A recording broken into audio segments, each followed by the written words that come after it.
皆さんこんにちは。スピーカーを床にベタ置きすると音を悪くすることが知られてます。これはデスクトップでも同じです。こんな風に置いてないでしょうか。これは最も音を悪くする置き方です。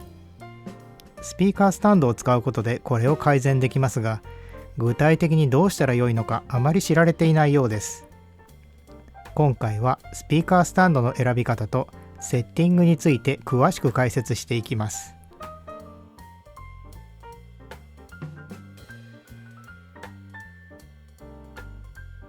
スピーカースタンドを使う目的の一つに高さを持ち上げることがあります。ツイーターの高さを耳に合わせるのがいいという話がありますが、本当でしょうか。これをやるとツイーターを下に見る形になります。これは耳が目より少し下にあるせいです。これによって音像のイメージが目線より下に広がります。ステージを上から見下ろす形になってちょっと不自然です。この問題はツイーターを目の高さと同じかそれより上に持ってくることで改善します。ホームシアターの場合は耳の位置ではなくスクリーンに合わせます。センタースピーカーは何かと問題多いですからなしで計画するのがいいでしょ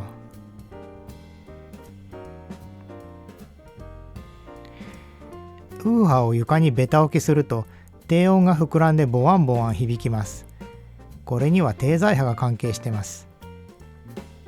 低材波というのは平行な面があればどこにでもできる厄介な現象です。これは低材波を測った例です。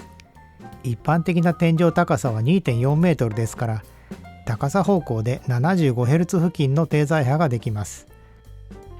低材波は床にベタ置きで最大になって離していくと小さくなります。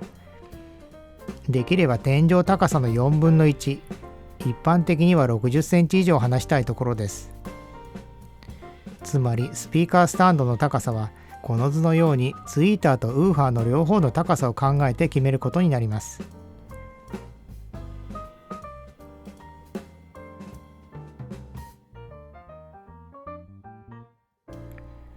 机に小型スピーカーをベタ置きすると机と天井の反射で 100Hz 付近に低材波ができます。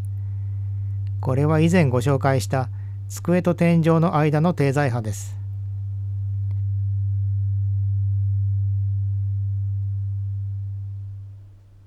この他にも悪いことがもう一つあります。直接耳に届く音と机で反射してくる音が混ざって音を悪くすることです。これを実験してみます。こんな風に高さを変えながら周波数特性を測っていきます。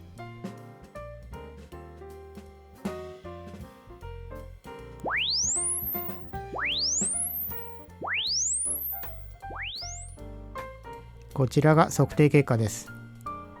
特性に谷ができてますね。高くしていくと谷の位置がだんだん低周波にシフトして浅くなっていくのがわかります。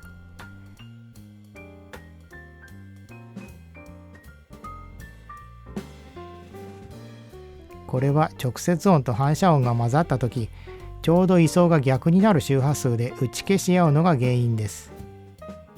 スピーカーを机から離すと反射音が減って影響が小さくなります。少なくとも25センチは離した方がいいでしょう。低材波を少なくできるウーファーの高さは床置きと同じように高さの4分の1が目安になります。机の高さが70センチなので計算すると40センチ以上離せばいいことになります。するとこんなセッティングになります。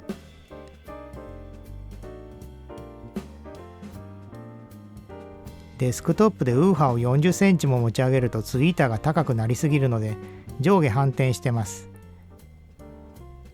ツイーターの高さが目線と合わないかもしれないですが、デスクトップの音像イメージはミニチュアです。ステージを下に見る形になっても問題ないでしょ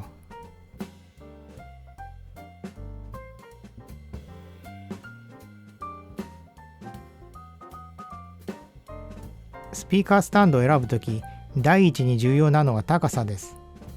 先ほどご説明したセッティングが実行可能なものを選んでください。いくつかの例をご紹介します。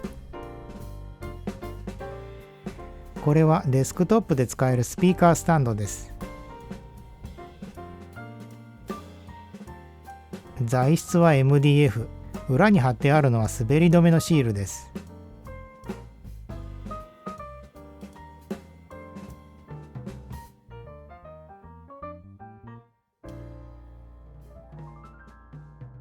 高さ15センチです。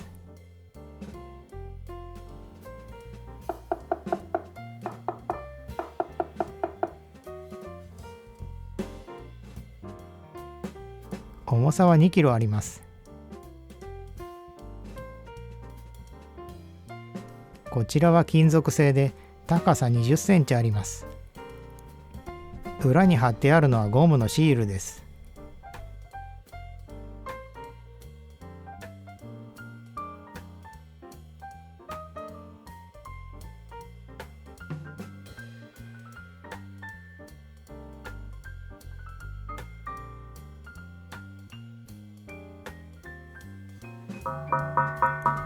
叩くと響きますね。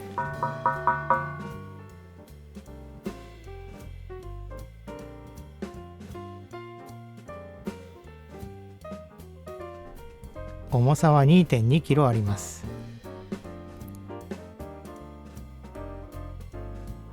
速水の台はデスクトップのセッティングにちょうどいいです。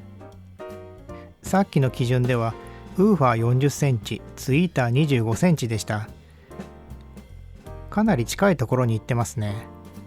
若干低めな分はスペーサーで調整できます。グリルをつけると逆さにしてても違和感ありません。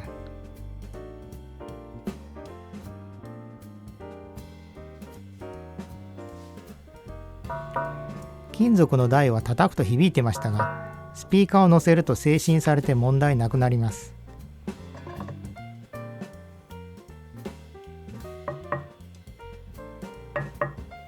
これはスピーカーの足と台の間で摩擦が働くためです。スチールラックも使えます。ポールと細いワイヤーでできたこの台は音響的に透明です。棚が響きますので、何かシートを敷いて使うといいでしょう。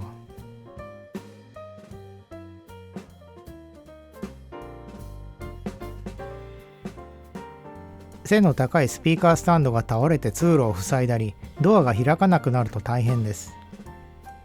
これは100均の滑り止めシートです。ガタがないのはもちろん、地震でずれ落ちにくくなります。高い場所では粘着する防振マットを使うといいでしょ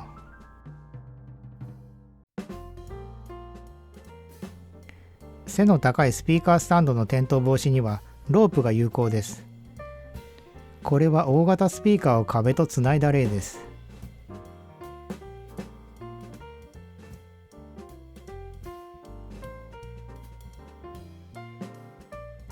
スピーカースタンドの高さはこれを目安に決めてください。床置きの場合はツイーター目線以上、ウーファー60センチ以上とします。